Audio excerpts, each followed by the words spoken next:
Jogo competição Taça Liga Tinanrihun Ruanulu Resin 5 entre a DCLB Laulara contra Emmanuel FC nebe halau ia Estádio Municipal Sabdo Kalane laho competitivo no animado Teves desde kickoff to termina o score 0-0. Primeira parte jogo lau quedan ho ritmo nebe Hanesa li husi contra-ataque mas bela resulta golo tama defesa husi equipa ruanian solido Teves hodi salva bola mas kenune halo jogo começa manas lutan li husi contra-ataque no ADCLB Laulara mos começa halo jogo na cloque no tenta atu produz golo ba adversário Emmanuel FC na fatin la resulta golo tama defesa husi Emmanuel FC nian consegue salva bola nebe sutu husi jogador ADCLB Laulara. Jogo continua manas Emmanuel FC lakohi lakon oportunidade for pressão ba ADCLB Laulara na fatin la golo ruma mak atu acontece to termina jogo primeira parte remata score na fatin 0-0. Continuava a segunda parte, a equipa rua começa a mudança para técnico jogo, não consegue a substituição para jogador, também a DCLB Laulara começa a esforço a buscar oportunidade de marcar golo, mas bem a defesa José Emmanuel FC nebe sólido nunca foi fatin a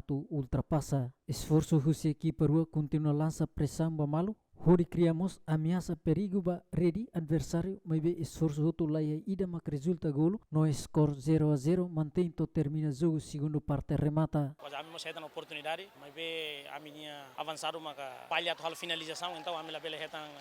golo também a mim se hadia dia que faltan e jogo segundo contra Aitana. Los do a minha jogo do jogador avançado será lá um contribui máximo vai jogo dane e a mim hatene dane